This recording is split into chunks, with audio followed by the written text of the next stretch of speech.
وَإِذَا قِيلَ إِنَّ وَعْدَ اللَّهِ حَقٌّ، اور جب تم سے کہا جاتا تھا کہ دیکھو اللہ کا وعدہ پکا ہے، سچا ہے،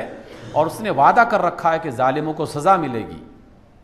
اور ظلم مٹانے والوں کو جزا ملے گی، تو تم کیا کہا کرتے تھے؟ وَالسَّاعَةُ لَا رَيْبَ فِيهَا، جب تم سے کہا جاتا تھا کہ قیامت میں کوئی شک نہیں ہے، قُلْتُم مَا نَدْرِي مَا السَّاعَةُ، تو تم کہا کرتے تھے ہمیں نہیں پتہ نہیں قیامت ہوگی کہ نہیں ہوگی، ہاں اگر ہوگی بھی تو گمان سا ہے، خیال سا ہے کہ ہاں ہو جائے گی، شاید ہو جائے گی، واقعی ہو بھی سکتا ہے۔ اللہ تعالیٰ نے بالکل یہی اسلوب اپنایا ہے، یہ اللہ کا کلام ہے۔ ان نظن الا ظنا، ہم محض گمان کرتے ہیں کہ ہاں شاید قیامت ہو بھی سکتی ہے۔ وما نحن بمستيقنين، ہمیں پکا یقین نہیں ہے ویسے، کیونکہ ہمارا عمل بتا رہا ہے نا کہ ہمیں پکا یقین نہیں ہے۔ اگر مجھے اس بات کا پکا یقین ہو جاتا تو میں کسی کی جان کیسے لے سکتا تھا بغیر حق کے، میں کسی کا مال کیسے ہڑپ کر سکتا تھا بغیر حق کے، میں کسی کی زمین پر ناجائز کیسے قبضہ کر سکتا تھا۔ اگر مجھے واقعی یقین ہے تو پھر تو مجھے اس کام سے رک جانا چاہیے۔ اگر میں یہ سب کچھ سنتے پڑھتے بولتے وہ کام کر رہا ہوں تو پھر تو یہی ہے نا جو اللہ فرما رہے ہیں کہ وہ یہ کہیں گے کہ ہم اس وقت، یہ لوگوں کی بات جو سامنے آتی ہے کہ یہ لوگ اس وقت کہا کرتے تھے کہ ہمیں بس گمان ہے کہ قیامت ہو جائے گی، کوئی پکا یقین تو نہیں ہے، ہو بھی سکتا ہے کہ ہو بھی جائے۔ وَبَدَا لَهُمْ سَيِّئَاتُ مَا عَمِلُوا، اور ان کے برے کام ان کے سامنے نمایاں ہو گئے۔ وَحَاقَ بِهِمْ، اور یہ اسی کی لپیٹ میں آ گئے۔ مَا كَانُوا بِهِ يَسْتَهْزِئُونَ، جس کا مذاق اڑایا کرتے تھے وہی آیات اور وہی اللہ تعالیٰ کی باتیں اب ان کے لیے وبال جان بن جائیں گی۔ وَقِيلَ الْيَوْمَ نَنْسَاكُمْ كَمَا نَسِيتُمْ لِقَاءَ يَوْمِكُمْ هَذَا، اور ان سے کہا جائے گا، ان گروہوں سے کہا جائے گا کہ آج ہم تمہیں بھول جاتے ہیں، آج تم پر کوئی رحم نہیں کیا جائے گا۔ کیوں؟ اس لیے کہ تم بھی ہمیں دنیا میں بھول گئے تھے، جیسے تم دنیا میں ہمیں بھول گئے تھے، آج ہم تمہیں بھول جاتے ہیں اور تمہاری طرف کوئی نظر رحمت سے نہیں دیکھا جائے گا۔ وَمَأْوَاكُمُ النَّارُ، آج تمہارا ٹھکانہ جہنم ہے۔ وَمَا لَكُم مِّن نَّاصِرِينَ، اور تمہارا کوئی مددگار نہیں ہے۔ کیوں مددگار نہیں ہے؟ ذَلِكَ بِأَنَّكُمُ اتَّخَذْتُمْ آيَاتِ اللَّهِ هُزُوًا، اس وجہ سے کہ دنیا کی زندگی میں تم نے اللہ کی آیات کو مذاق بنا لیا تھا۔ وَغَرَّتْكُمُ الْحَيَاةُ الدُّنْيَا، اور دنیا کی زندگی نے، دنیا کے مزے نے اور دنیا کے اقتدار نے اور دنیا کے لطفوں نے اور اس کے جتنے بھی یہ عیش و عشرت ہے، اس نے تمہیں دھوکے میں ڈال رکھا تھا، دھوکے میں ڈال رکھا تھا۔ کل پرسوں میں نے کوئی 5-6 دفعہ یہ بات سنی مختلف ٹی وی چینلز پر، کچھ دل کا درد رکھنے والوں نے یہ بات بیان کی کہ ایک طرف یہ حالت ہے کہ پشاور میں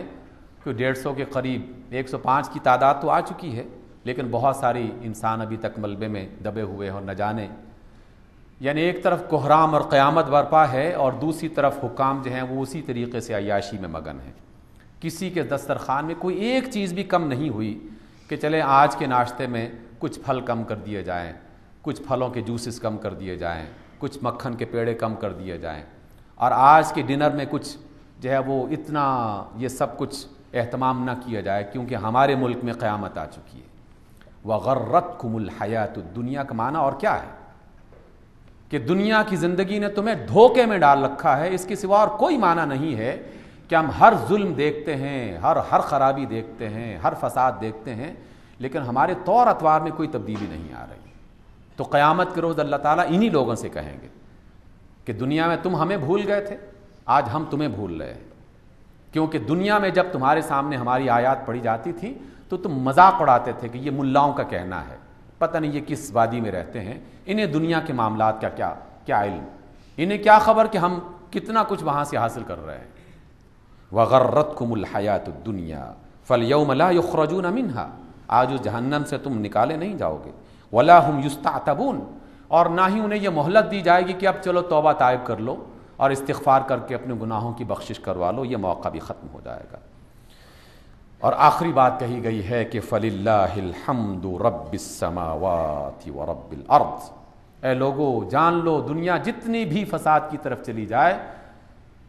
اس کائنات کا مالک اللہ ہی رہے گا، اس کائنات کا رب اللہ ہی ہے، اور اسی رب کی ہی تعریف کی جا سکتی ہے، کسی کی تعریف نہیں کی جا سکتی۔ ہم جس کی تعریف میں صبح سے لے کر شام تک بسر کر رہے ہیں اپنی زندگی، اور صبح سے لے کر شام تک جس کی مدح و ثنا میں سارے کلمات صرف کیے جا رہے ہیں، انہیں یہ بھول ہے کہ جس کی تعریف کی جا رہی ہے اس کی اپنی حیثیت کیا ہے، اس کا اپنا حال کیا ہے، اور اس کی اپنی کیفیت کیا ہے۔ اصل تعریف تو اللہ کی ہونی چاہیے۔ اور کل کتنی مرتبہ یہ دکھ دینے والا جملہ بھی میں نے سنا کہ جناب دنیا کی سب سے بڑی طاقت امریکہ ہے، دنیا کا سب سے بڑا طاقتور لشکر جو ہے وہ امریکہ کا ہے۔ یہ جملہ میں نے خود 3-4 دفعہ سنا مختلف چینلز پر۔ تو یہ فللہ الحمد، اللہ کے لیے تعریف ہے جو رب السماوات والارض ہے، رب العالمین ہے، جو سارے جہانوں کا رب ہے۔ وَلَهُ الْكِبْرِيَاءُ فِي السَّمَاوَاتِ وَالْأَرْضِ، اور اسی کے لیے بڑائی ہے، اسی کے لیے بڑائی ہے، اسی کے لیے بڑائی ہے آسمانوں میں بھی اور زمین میں بھی۔ ہم کہتے ہیں اللہ اکبر زبان سے، لیکن دل میں کچھ اور اکبر ہوتا ہے، کسی اور کو اکبر کہتے ہیں۔ زبان سے اللہ اکبر کہتے ہیں کہ اللہ بڑا ہے، لیکن دل میں اگر اللہ بڑا ہوتا تو ہم اپنے ہاتھ ان کے سامنے نہ پھیلاتے کہ جو چھوٹے ہیں، اس وجہ سے کہ ہم صرف زبان سے کہتے ہیں اللہ اکبر، دل سے نہیں کہتے۔ جبکہ اللہ کہتے ہیں کہ وَلَهُ الْكِبْرِيَاءُ فِي السَّمَاوَاتِ وَالْأَرْضِ، اور اسی کے لیے بڑائی ہے آسمانوں میں اور زمین میں۔ وَهُوَ الْعَزِيزُ الْحَكِيمُ، اور ہم ہی اللہ تعالیٰ کی طرف سے یہ بات آپ کو جو بتائی جا رہی ہے کہ اللہ فرماتے ہیں کہ وہی ہے جو غالب ہے، وَهُوَ الْعَزِيزُ، وہی غالب ہے، الحکیم وہی حکمت والا، وہی دانا، وہی عقل مند، ساری حکمتیں اور دانائیاں اسی کے پاس ہیں۔ ان آیات کو پڑھنے کا مطلب کیا ہے؟ ایک ہی مطلب ہے کہ ہم دوبارہ اپنے آپ کو سمجھانے کی کوشش کریں کہ اس دنیا کی اور اس کائنات کی سب سے بڑی طاقت اللہ ہے، اور اللہ کی طرف واپس پلٹ آئیں گے تو یہ چھوٹے چھوٹے بندے کہ جن کو آپ اپنے ہاں مہمان بنانے کی صورت میں انہیں آقائیت کا مرتبہ دے رہے ہیں اور جن کے لیے ہر چیز قربان کرنے کے لیے تیار ہو رہے ہیں، تو پھر راستے کھل جائیں گے۔ لیکن اگر ان چھوٹوں کو بڑا بنانے کی کوشش کی جاتی رہے گی اور جو اکبر ہے، اللہ اکبر ہے، اس کو نظر انداز کر دیا جائے گا، تو پھر یہ چھوٹے اس طریقے سے تمہیں ذلیل کریں گے کہ دنیا بھی خراب اور آخرت بھی خراب، دونوں طرف سے یہی پریشانی ہو جائے گی۔ اللہ تعالیٰ سے دعا کرنی چاہیے، آپ اپنے لیے بھی دعا کریں اور اپنے ملک کے لیے بھی دعا کریں،